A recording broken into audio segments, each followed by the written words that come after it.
We're gonna we're gonna start, boys. It's episode 133 of the Lumber Word. Doing it on the August 6th, 10:06 a.m. I have my just finished my salted foam iced caramel sea salt without vanilla, and I had them put 3 pumps of dark caramel in there, so I'm all ready to go. I can feel the cavity growing in my mouth from that. I have a It's really- question. You sent such a long list of things to talk about today that I don't even know where to start. And I'm thinking the show's going to go for 2.5 hours. I got to No, trade just- lumber, buddy. No doubt. I didn't even scroll through it, man. pick I and just looked at choose, the pick top and Shoot choose. five, the and I was like, ratings well, of a that's madman 30 over there. What the hell? I've got those like 3-second bursts during the week where everything lines up, the caffeine kicks in, everything else Whoa. kicks in, and I just puked out thoughts on there. A lot of it's pretty interesting, Stream of actually. You know what? I had like, wow. Hang on. No, it's I didn't it's- know. First of all, I didn't know that truckers were begging for orders. That's good news. I'm gonna have to get on my trucking department. Well, so yeah, it's crazy, Matt. Just well, we're jumping into that one. So our trucking department is a couple of them went on vacation, so Greg and I are working on trucking this week.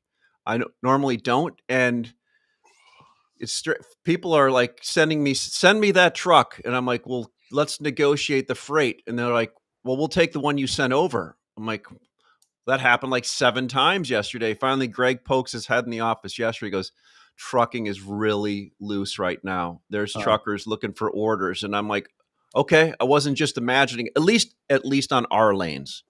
Okay. Charles, you seeing that? It's loosening up out of Alabama a little bit. Okay. It stabilized about a month ago, and it's loosening up a little bit. Rates Roll are Tide. down just a smidge, but I mean, it's not earth shattering. I mean, people aren't like, oh yeah, how many? I got 14 trucks. How many loads you got? I mean, that's not really happening. But if Yeah. y'all are going from the north to the south, I'd imagine that's 100% the case. Yeah, we are. I mean, like, I literally just got mad at a trucker because she called me for the 75th time. And sorry, Greg, I turned her over to you. I'm like, hey, if Greg's handling, I think Greg's handling all that today. Hey, Greg, thanks for handling everything this morning while I was out early. Were you out early Yeah, because well, you were trying to think of a... No, nice. Just email me. Just email me. That's I mean, that's what I she goes. wanna He's not be- answering I his want to email. be like, I want to be like the cool young kids, man, and not talk on the phone. I just want to get emailed. That's it. You also Yeah. said mills in Canada and the U.S. need orders next week. I have a slightly different observation from my chair. They've wanted orders this week, and then they don't seem as interested on next week's shipment because of the extra tax, the 10% that they're going to kick in. So I've been able to buy lumber this week for prompt that's priced below the market, if you consider the new tax prices. And then, kind of within my strike range, levels that I'm comfortable paying on things that I know about. But I mean, most of the mills I'm dealing with, including our own sawmills here at the mothership, we don't really have a lot of wood to ship prompt or next week. So it's not like there's this big cascade of lumber coming at me. It's just a couple cars here, a couple cars there. It's both east and west, but it's all just prompt stuff. I haven't seen the next week stuff, so I was surprised that you said that. Well, I'll tidy up my comment a little bit. So I would say, and let's start out with on the Canadian side and more on the eastern side, since we only do a little bit on the western side. I would say most mills didn't sell last week. Western mills, eastern mills, most didn't sell this week. I think a lot of them are coming back from, summer shutdowns. I'm starting to see a little bit more lists starting to get calls. Most mills in the East raised their prices based on what they thought their new rates are, what they know their new rates are. And honestly, the rates are all the CVD and AD rates are built into the price already. And it's like, hey, I've got a product I want to sell, and I think if it's going to be more expensive, I'm going to raise the price by X and people will pay me. That just doesn't work in the real world, and I don't think it's going to work now. Just my opinion. Perfect example of that. like not perfect example of how rates are built in. If you look at the copper contract last week, when Trump said, "Oh, we're not going to put this on till 2027," fell 25% in like a second. So in that particular case, it was all built in. So I will argue that 100% plus of the CVD and AD are built in right now. Well, I think that I guess the only difference with that is it's not like anyone's going to come out tomorrow and say we're not going to put it on until 2026. Right. That's, I guess, the difference. No. But I'm saying is, but the rates are already built in. Well, and I mean, to corroborate that, as far as the rates are built in plus some, I mean, the board's down, front month's down, what, 1050 this morning? What? Yes, indeed. Yeah. It is November's down 9. So, I mean, you're 100. I mean, it was like, that's a real world example, though. A week ago, we thought, Greg mentioned that he thought the price of cash was going to move up towards futures. And now futures has kind of come off its recent highs of 690, let's say, in the front month. And it's what, 670 now? 675, something like that. So, I mean, that's still a juicy number for a sawmill. And Ashley, you say that's right around cost of production. Well, what's the downside when the only thing that people seem interested in buying in this country in the last 12 months is 2x4, and the cost of production is now closer to 700 than 600 from the Canadians, and that's what the futures price is based on. Spruce, yeah, for the most part, spruce, hemp fir, Doug fir, right? But I mean, really, people look at it as a spruce contract. I mean, you can say hemp fir is included, but then you might get in trouble if somebody ships hemp fir into the contract without knowing about it, right? There might be a guy that thought he was getting spruce and, oh, hey, why are you shipping me hemlock? Anyways, that's another story. No, it won't make. But yeah, I mean, like, how do you jibe with that? So you got the old cost was 600, the new cost is 700, and the only thing people seem interested in buying is 2x4 16s or heavy 16s, random. The 2x6 is like minus 100. 2x8's minus 100, 2x10's minus 100, 2x12's minus 150. How far do we go? What's the real number? 650? Do we just sort of take half of what that $100 difference and eat it, or do we stay at 700? Well, that's a question. So we're used to. I was thinking about this the other day. We're used to the board futures usually adjusting down to the cost of production, right? Markets run. It adjusts down to the cost of production because markets always return to the cost of production or below in order to, sort everything out. This time we went up to the cost of. I mean, there's different costs in different regions and different provinces, but I'm gonna make an assumption that 700 is about the cost of production ish right now. We went there, tested it. Like as Mike Clark said on X this morning, futures guy said, 673, and Greg was saying this morning about the channel we're down in. 673 is a simple moving average, like a pivot point. Like, so we tested. Where do we go from here? Right? I don't know. Greg, what's your thoughts on that? I mean, you just keep coming, like walking by my office and going, it's going to 600. It's going to 600. I'm like, easy. Like, we need to, wait a minute. We got to do it. La. But I mean, I think if you said, hey, Greg, September expiration, closer to 600, closer to 700. I'm going to go closer to 600. That seems reasonable to me, because the reality is that housing demand is punk. I mean, it's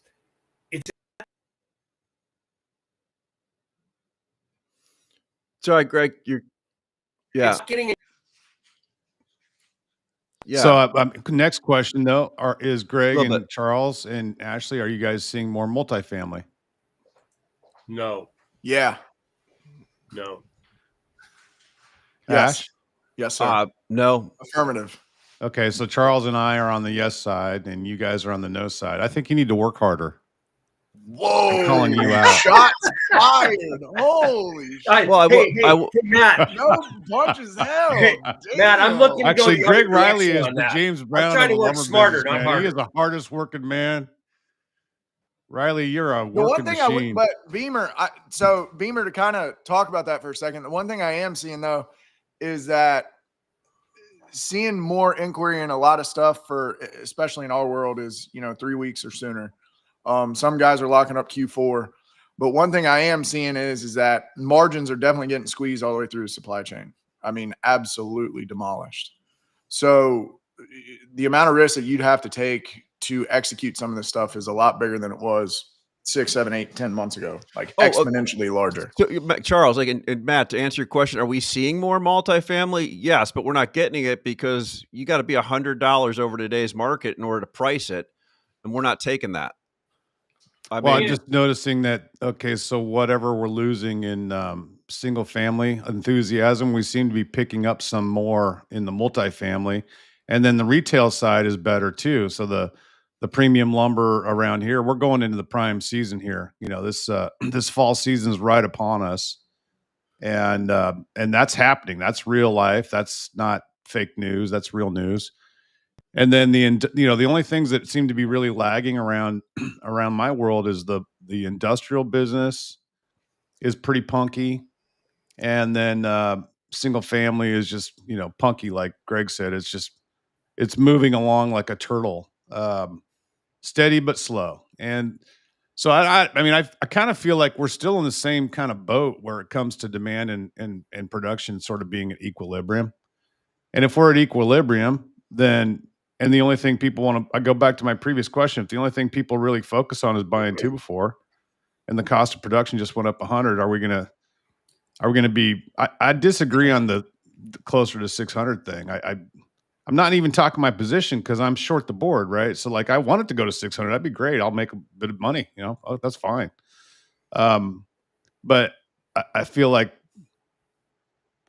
somehow, some way, we're going to find that 650 to 700 level being kind of the new trading level for the rest of the year on 2x4. And then I think 2x6 is due to go up too. Ash, you've been talking about your chart, your little 8-month window, and we're sort of in the middle of it.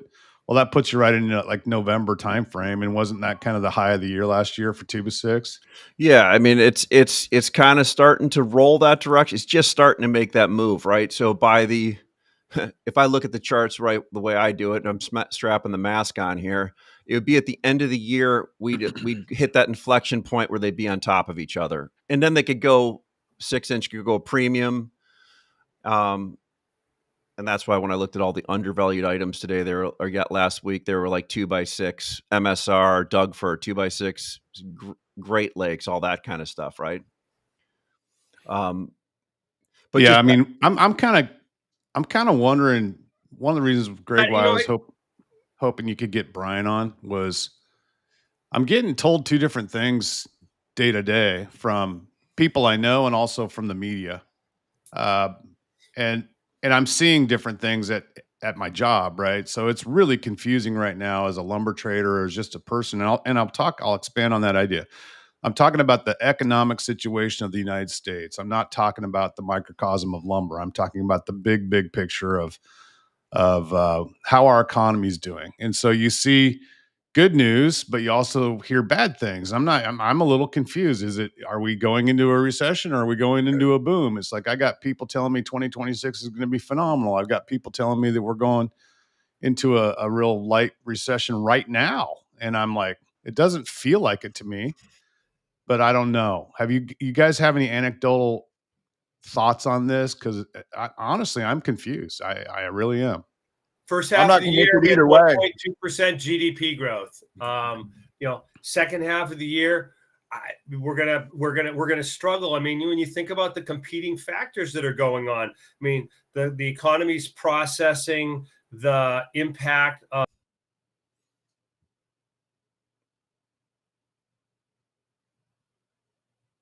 government spending. You have a positive backdrop in business investment, negative backdrop on residential. The inventories, you had a big increase in inventories in the first quarter, and then you had a decrease in inventories in the second quarter. What's third and fourth quarter going to look like as we process, the impact of tariffs? you know, I mean, I think the reality is that we've got a lot of time that we need to work through a lot of these competing factors, Matt, that you're. I wish we could get The Greg's backdrop is, hey, housing, you know, 2020 is a long way away. Yeah, no, I need to get the Comcast guy to come visit your house, buddy, because you need a new router. Hey, Charles, what were you going to say? We never did get that internet fixed, did we?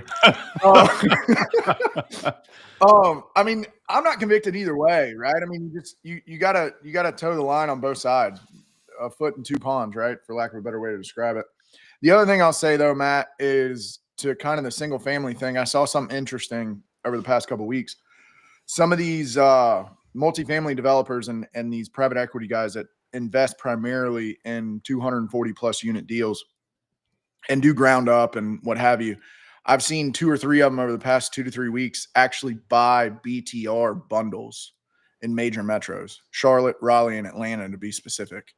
So I don't know that I think single family is going to take a new twist, especially based on the economic perspective that we're in and the sheer cost of living, right? To some of your points that you discussed last week and you know, your kids being college age and wanting to buy a house, et cetera. So I think the demand in single family is going to come from a different source than it has historically on the back half of the year. Because some of these guys are going to want to get out of that stuff because they only have a 24 to 36 month hold period. Mm-hmm. So does that mean there'll be just more homes for sale, and you'll see? Well, I think no. I prices? think you're going to be in a situation where these multifamily guys diversify their investment thesis, right? Because some of them have also gotten into storage. They've also gotten into flex space. So what that's going to do is that the BTR guys that do the ground up BTR, they're going to flip that portfolio to one of these multifamily guys that all they want is cash flow on an interest rate and a cost of capital and an NOI, and they're going to go back in the market and develop more, which could present problems, but the demand would be there, just like I said, from a different source instead of your traditional, big national single family guys. It may be from these BTR guys in the back half and the first part of next year. Yeah, what are your thoughts, Ash? So I think everybody's looking at rates dropping as the great elixir for housing. I don't think rates dropping is going to do anything for housing right now. It's the bond market. Doesn't change the affordability of houses right now. Everybody can say that. The point is, as the one guy running for Congress about 10 years ago said, the price is too high. You just can't you can't afford a house right now. And I don't know if I don't know how that's going to change, right? I mean, it's funny. We had some work done on our house this week, had some new stairs put on and some other stuff. It's freaking expensive to have anybody come out to even work on a house anymore. Yeah. Like it's expensive. So I see smaller houses. Like the builders have gone to the extremes and using their financial magical tricks as far as these funky mortgages and, doing all kinds of different stuff on them. And, making a 1-car garage or taking out the place you store all your food in the house. What the hell is that called? A cupboard? Wants one of those. Cupboard? Did you call it a cupboard? And they're out of bullets for that. So the next that's lowering price. The next logical thing is they need to lower price. So Charles, to your thing, what they do first is they go to these big financial guys and say, hey, we'll take out that 100 block of houses for you at this, and the market will never see it. What did they trade at? What price did they trade at? We don't know. The price of new homes has been falling for 2.5, 3 years. I mean, it's down from I think the average was 478 in 23, and now it's 401. Now, part of that is, they're making smaller houses, right? So if you compare square footage, but I mean, they keep dropping the price, and they're going to continue to do that. 30-year mortgages are 6.5% right now, and the big builders are buying down. They're doing 4%, 4.25% in areas where they want to move completed homes. They're going to keep doing that. But I read something else. So I heard a lot of these guys that these builders that are doing these buy downs and initiating these loans, they're actually losing money on the paper but making money on the house. Mm-hmm. Like 1.5 to 2 points almost. Yeah, but that's a lot of margin. They still have margin to work with because their margins expanded during COVID. That's true. Substantially. Yeah, that makes sense. Their margins are migrating back to the long-term average. Yeah, right? Yeah. No, that makes sense. So Charles wears that camo hat and olive drab shirt, and he does some deep research on stuff. It's starting to scare me. Between the numbers you throw out in cost of production a few weeks ago and this, Charles, he's a player. I have to admit, Charles sent me one of those camo hats, and I wear it all the time when I'm not at work. That's my daily. That's just a couple comments. J-Dog, if I had one, I might wear it. J-Dog said 649 was the recent low on July 16th before the recent highs. J-Dog also said it's a bifurcated economy, and Greg Kuda agreed with me on something. I think it was the lowering of the rates. Appreciate you listening, Greg. And J-Dog. So yeah, you mentioned J-Dog on the podcast, right? I mean, yeah, let's go. Yeah. Hey, how about that guy last week on the Chase Siller? That was fast. I love that. That was really good stuff. Huh? That guy was way smarter than we were. It was intimidating. I felt like a third grader. We were all yellow labs to him. Yeah, pretty much. Yeah. Matt, what was your thought? You were going to say something? I'm just going through your list because there's so many juicy nuggets that you put down here, and I think this is the great template for just thoughts. You are talking about, will we have the Friday afternoon mill curtailment? Yeah. And, so what you're referring to, I suppose, is the surprise out of left field coming. Yeah. I think we will. Personally, I don't know how significant it will be, but I do feel like there's some mills that might opt out for a while if they can't get these higher numbers. And it might just, you saw Carney came out yesterday and said he was going to help the timber industry in Canada. Well, that might end up just being paying your employees not to work. Well, he said he's going to help the BC industry, right? I mean, maybe the first thing they could do is substantiate that there was maybe only a few indigenous tribes at the time and not 75 like there are now, which when somebody tries to cut something, they get just nailed with all kinds of, Look, the Canadian government has a real thing about the First Nations up there. I mean, they really are. That's important to them. Very important to them. Yeah. And a lot of these sawmills, quality of outcomes very important also. Yeah, but I mean, in Canada specifically, it's a much more of a hot button topic, the First Nations, than it is in the U.S. And so any mill that has First Nations alignment, whether they're part owners of the sawmill or they're taking timber off of the First Nations lands that they, have rights to, the government's going to be extremely sensitive not to shut those mills down permanently, right? So they're going to be looking at ways to weather the storm. And I mean, look, I'm looking at it from their perspective, thinking, well, they'll just pay people not to work. They're not going to retrain everybody and send them off to Alberta to work in a gas mine or on a drill. It's just they need those towns and those cities to stay viable for timber because of jobs and also the First Nations thing. That's a big deal for them. It's a much bigger deal than people know about. When we were up at the Russ Taylor's event in Vancouver last year, what I heard, this is just my opinion, what Ashley heard, was that they are turning British Columbia into a great big national park. And whoever is there right now, and I mean, look at it. Canada's got a tough economy right now, and the timber industry used to be large up in BC area. And it seems to me, this is just Ashley's opinion, from everything their local BC government is doing to everything else, they are not helping the timber industry. They're creating all kinds of lag in when they can do stuff.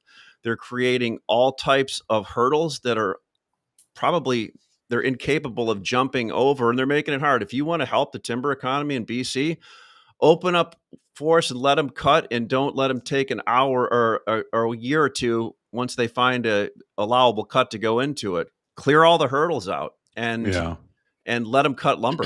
Right? That my own opinion. And economically viable Ash, I think when you have a 40% tax, duty and countervailing duty. I mean, the economics just aren't going to work. I mean, no matter, there's nothing that they can do that's going to increase production in BC going forward in the short to intermediate term. Zero, nothing. It's not going to happen. So we need to talk about Charles Southern Pine. I saw, the indexes had been moving up a little bit, but now have flattened back up. And now, what kind of, are you seeing softness? What's got more weakness than others? I mean, this is, Ashley comes in and shows me the basis charts and says, God, look how cheap this is. I go, yeah, and it's going to stay cheap because they're just running that. And, the historical basis on yellow pine, you can throw it out the window because we've had a structural market shift. So, Charles, are we rolling on pine again? Rolling over? Yeah. I don't know. It depends on who you are. What do you mean you don't know? Whoa, come on. I don't know. Come on. It's a yes or no answer. Think you're in front of Congress right now. It's a yes or no, sir. Never be. I'm not polished enough for that. You could take the fifth. Plead the fifth. No, I'm just kidding. 5. I take the fifth. I would say there's some softness depending on what products you're looking for. There are mills that are still trying to hold pricing tooth and nail on a 7 to 10 day order file. Some guys are in a little tighter. Wides are a little bit unseasonably firm compared to narrows. I see giving them away. Well, giving them away. It's like, I agree. I'm not debating that, right? Yeah. But I mean, you can't sell them much cheaper than they are now, right? Is my point. And I mean, you look at 12-inch as a whole, what it's done all year has not even cusped what it touched last year. I mean, not even. It's crazy, honestly. But I think 4 and 6 inch, you can find opportunity to buy depending on what you're looking for and where you need it. And time of shipment is the big thing, right? Just like I said, everybody in the supply chain is getting their margins squeezed. So timing is going to be everything. And as Ash mentioned, there's not a lot of forward business that you can take without taking on a boatload of risk because the market doesn't allow you to price any premium in it. There's no risk premium for anything. Right? Especially if you're only looking at a 90-day window. Now you go into Q1 of next year. I mean, yeah, you can get something, but I mean, the way you would historically have to price it, it doesn't even touch it. So I don't know. I mean, everything's unknown. All I know is I'm straddling the line. It seems like we're all kind of like the underlying trend that appears to be developing of home centers making the switch over from Pacific Northwest or Canadian whitewoods to Southern pine. Yeah, prime grades. That's happening. That's happening. I mean, at what point does that hit the tipping point and that makes a substantive change in things? So we were talking to a couple big mills that do the home center contracts, and they're switching a lot of their stuff over in the South over to prime grades from the traditional U.S. species. So Matt, probably pretty good timing for you guys building the mill. You're probably looking at taking some of that. I think about that regularly because, it's new and we're taking a risk. We're spending a lot of money.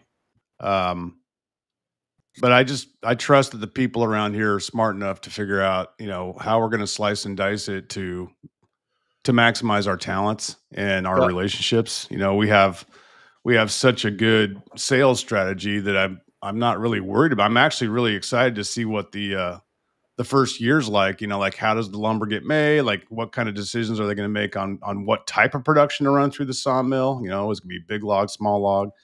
Can I be kept in the loop on those? I really don't know. I'm real curious, Matt. Well, I am too, more, man. And none of us know anything yet. And if I did know, I wouldn't be talking about it publicly. It makes more sense to me now. It makes more sense to me now when after talking to some people that are sending pine prime grades to the home centers now. We're probably going to see more of that, right? And like Charles, I didn't think it would do it. I've been, not thinking about that as much, and there's a lot more of that crossover now of pine, right? I mean, it's happening and kind of permanent when it happens, right? Well, I think now people are looking at it for different reasons, right? I mean, you got to look at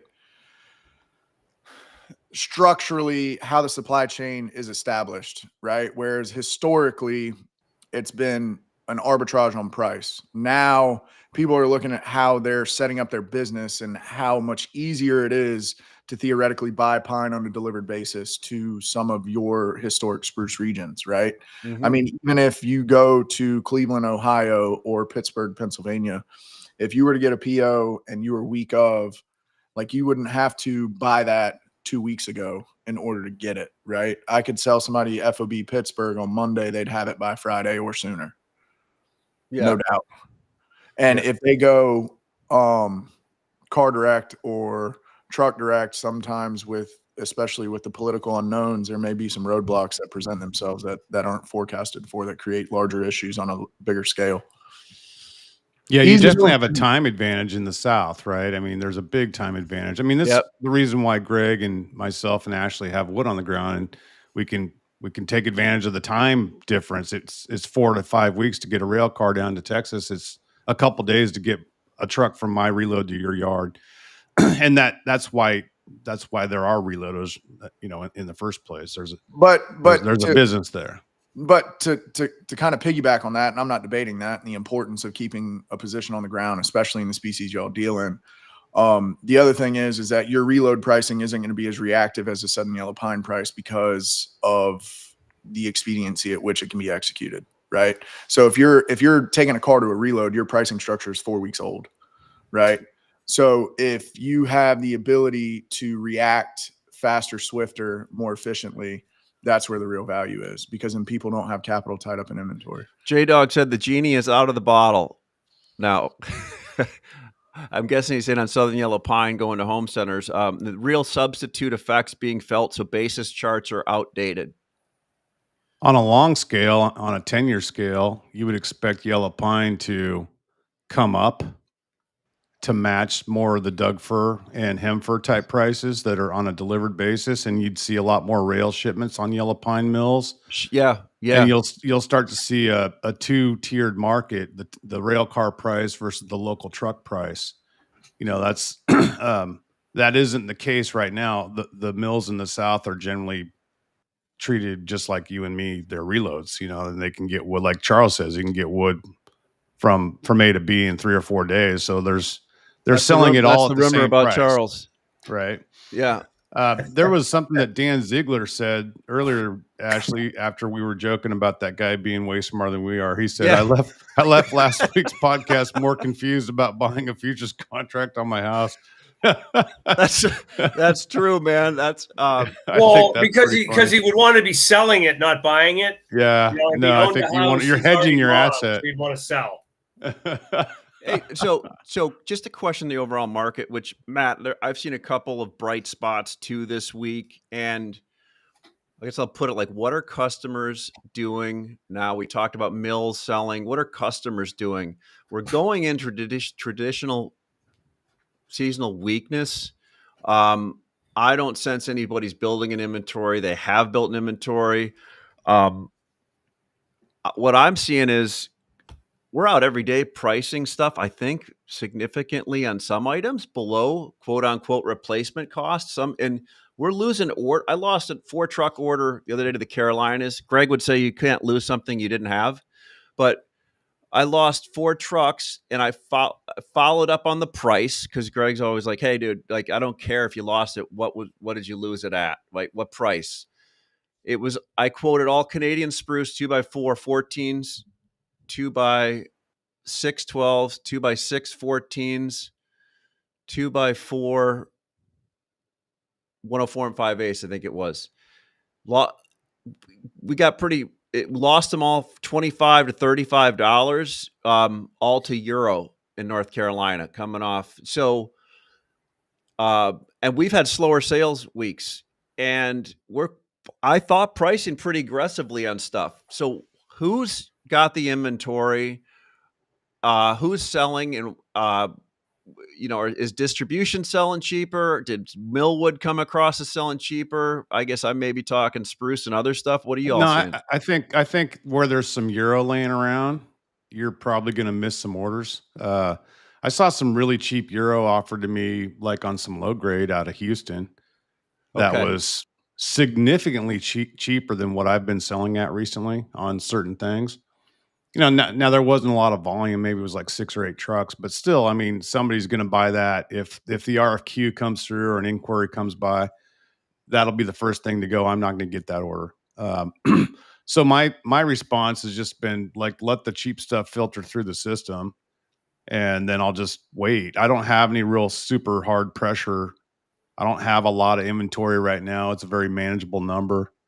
I'm not buying a lot of inventory unless a deal pops up here or there, but it's really just sporadic.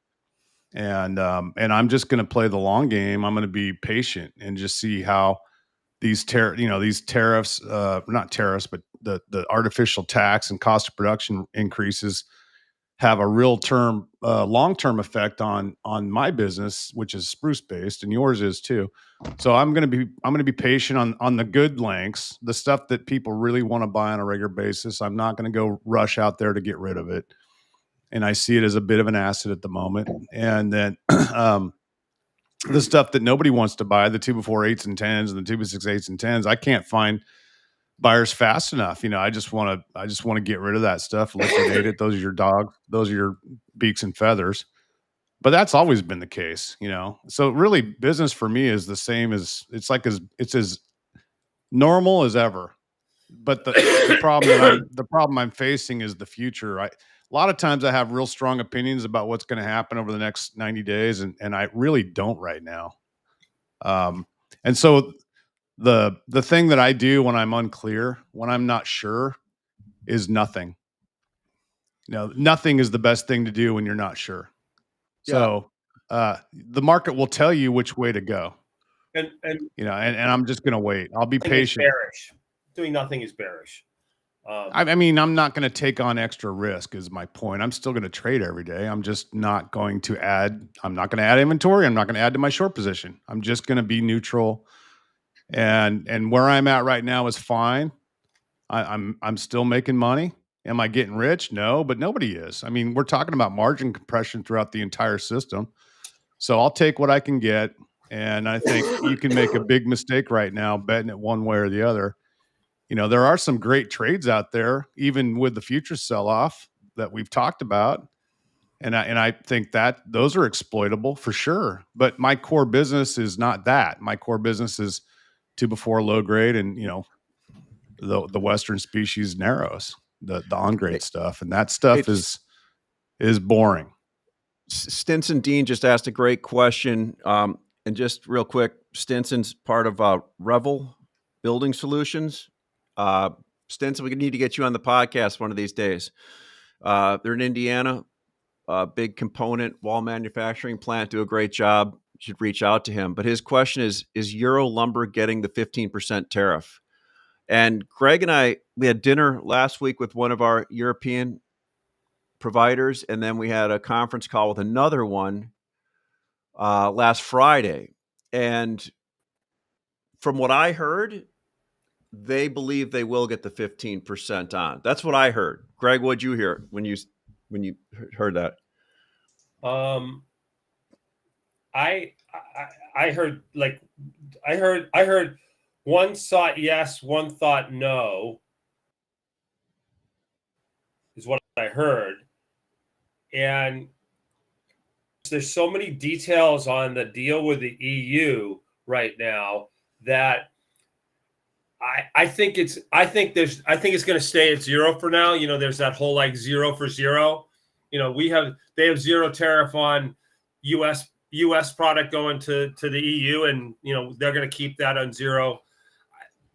I think that's what I think, right? Right now. Yep. But right now, it's still zero as far as we know. No one said that there is so far. And I think with the EU pushing 90 days, any reciprocal tariffs means that we probably have the status quo for the time being. Tariff like stuff. My belief is that we're going to keep getting some deals announced in front of this, and then as time goes by, everything's going to get eased off. Everything's going to ultimately be lower than like the headline number. Yeah. That's my general belief. Greg Kuda just chimed in and said his Euro mills in Germany and Austria are exempt, so they're part of the EU. They are right now. They are. Yeah, the European. So basically, the contract is based on Canadian spruce, and the Canadians are the ones that are getting hit with the higher cost. No, it's not. It's based on Canadian spruce and U.S. hem fir, white fir, and Doug fir, and this is like Ashley and I have been having this conversation about where is the Western U.S. market delivered Chicago. We saw a huge spread. We thought that it was upwards of $100 as we've dug into it. The combination of U.S. moving up and the board coming down. We really think what Hemlock delivered Chicago today is what, Matt, 625, 630, right?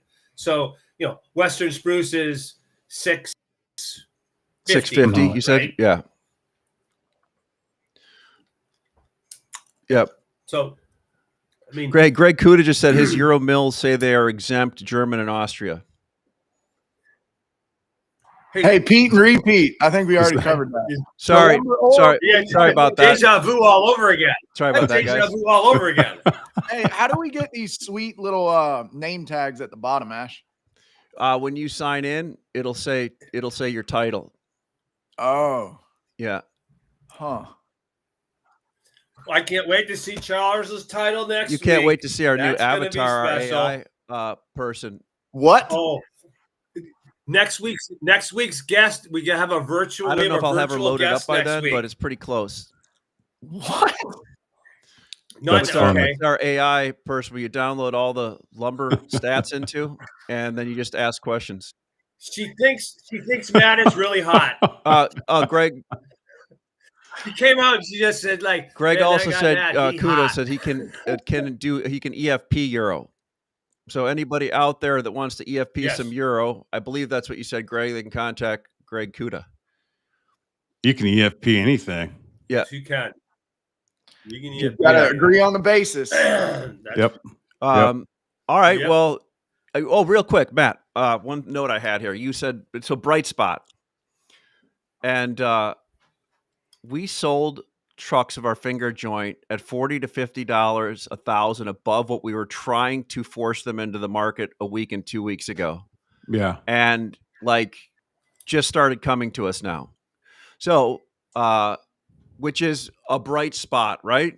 I mean, in our opinion, and we sold them to wholesalers, which means they were even trading above that. I mean, that's the point of what I was saying earlier. It's like, just let the cheap stuff filter through and be patient. You'll probably be rewarded. And so what we're doing now, and I walked into Greg's office today and I'm like, hey man, we should buy some more cars of finger joint. And no, you shouldn't. And he basically Greg said, go back to your office and we'll forget we had this conversation. Yeah. No, it was more diplomatic than that. And he's like, Ashley, he goes, right now I'm in the process of getting lower inventory, shrinking the areas we're at, and getting our position a lot lower. And the easiest way we've done that is just by literally not buying for 2 weeks. Yeah. It's amazing how fast the inventory just drops. Yeah. And so that's what we've been doing. So what are some things we want to move? We've got 2x10 16s Euro, beautiful looking stuff sitting down in the Cape. have moved a few trucks those in the last few days. If you want a good deal and probably well below the market price, you want to let us know about that. And I got 6 more trucks of finger joint to move. What about you all, Matt, Charles? What do you guys have that you're looking at potentially banging out? What I want to sell is like 3 trucks of 2x4/8s and 3 trucks of 2x410s and 2 trucks of 2x4 12-foot number 3 that's older that I'm going to sell at the economy price. And so that's the only thing that's really bothering me right now. Where's that sitting at? Where's that sitting at, Matt? It's in Dallas. Yeah, Okay. it's all number 3 spruce, and I'm just going to Okay. sell it at the economy price. I've got pictures if somebody wants to contact me. I've been beating the drum on that for a couple weeks now. I've had a few offers. They're hard to look at, but but yeah, no, it's just something that that just needs to be cleaned up. So that's the Matt, only we did thing the that I'm same focusing thing. on. We had 2-year-old wood up in Detroit, sold at $350, delivered Detroit. It was anything from MSR to studs to everything, right? I mean, none of this is 2 years old. This stuff is like 4 months old or 6 But what I'm months saying old. is that, like, people were willing to pay us $350 for 2-year-old wood, right? Yeah. Yeah, no, I mean, that's my main focus at the moment. The lumber market at my desk has been nice and steady. I'm getting orders every day, rail and truck. Truck business is perked up a little bit in the last 4 or 5 days. As you noted that you were able to get rid of your finger joints for a little bit more money. That's also occurred on some of my stuff too. Not 40, but an extra 10 or 20. And so that's why I said I view my inventory more as an asset right now. There's a lot of confusion about the future going into September, but last September was pretty good. And if you think this year's a mirror of last year, then a guy like me and you guys with wood on the ground and to have taken long positions should be patient, right? I mean, that's what it literally, if you think last year and this year identical, then you should just be patient, because last year, the back half of the year was surprisingly good. It wasn't near as doom and gloom as a normal fall seasonal weakness. In fact, we strengthened throughout the fall last year. So will that happen again this year? I don't know. I mean, if I knew I had a strong feeling about it, I'd tell you guys, but I don't. And so in the meantime, I'll just go with what got me here. I can't buy it any cheaper than I already have on my embedded costs, right? My replacement costs are higher. Until that changes, there's no reason for me to just dump inventory. Matt, one question for you too, because you're good at this type of question. While I was sitting in here Saturday going through all my undervalued, overvalued basis charts, and by the way, I came in late. Greg, I don't know, what time were you in at 4 a.m. on Saturday? It was. He gives me that look when I walk in on Saturday, like, oh yeah, I've already put a full day in. And I was looking at the green versus dry charts, right? And there's a lot of items like 2x4, 2x6, 104 and 5/8 green. The green composite is just cheap right now. Why is green so cheap? Is that just normal this time of the year? It's got to be, right? It's just California. I mean, that's the biggest green market in the world. And so green goes where California goes, and California is not hitting on all strides, to say it nicely. Chris Tatchke just said multifamily framers love ugly, cheap wood. Just saying, Chris, I've got some stuff I'm going to send your way that you can take a look at. I think I need to talk to Chris after the podcast. Yeah. Send it up to Wisconsin. I will, dude. It's $50, $60. I'll send it to Chris.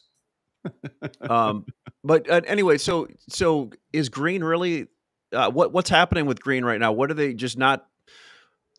It's just stuck. I mean, it's the same story as the dry lumber. The 2x4 is the only thing that people really care about.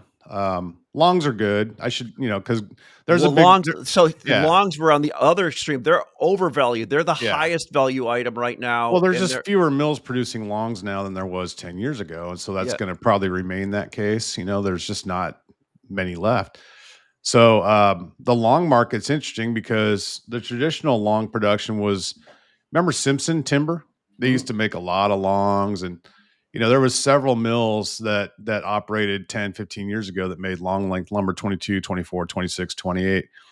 The 22 and 24 business is still being produced out west by a handful of sawmills, both green and dry, but that 26 and longer business is migrated over to the finger joint. So you've got some U.S. companies that make finger joint longs. You've got some European companies bringing in like premium finger joint longs.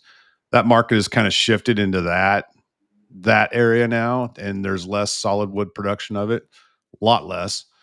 But 22s and 24s, they're good, and then 2x4 is decent, and then everything else is just like dry lumber. 2x6 and wider is you just have to plug your nose and sell it.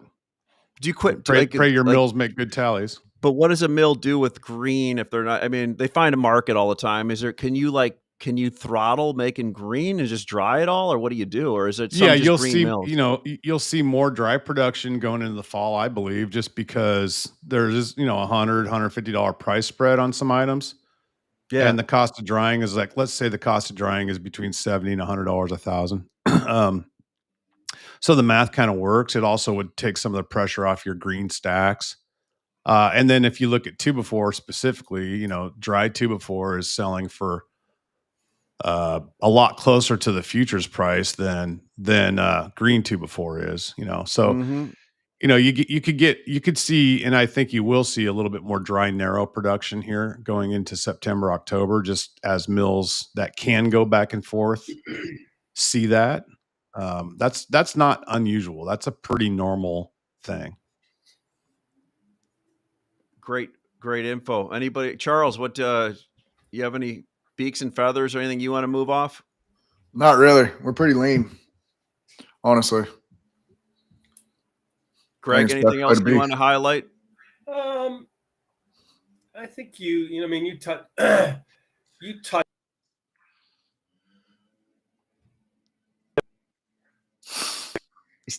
we're special 2x4 10-footer where if people have if any special multifamily. You're cutting out a little bit, Greg. I'll say so. We've got trucks at 2x4 10-footers, number 2, no S, sitting up at a couple reloads in the Northeast. Probably only have 50 to 100 trucks. So if you want to cut some deals on that, we'll look at it. We'll let 5 or 10 of them. We'll let 5 or 10 of them slip out the door. Hey, sorry about the internet, guys. Hopefully, I'll get that fixed for next week. Okay. How many of you believe him, Charles? Matt, do you believe that? I do believe him. He's James Brown. He's the hardest working man in Hollywood. All right, boys. I appreciate you. Hey, good to talk to y'all, fellas. I appreciate you coming in on early notice. A guy said we should get Greg Starlink. Yeah, I agree. All right, boys. Have a good day. Bye. Bye.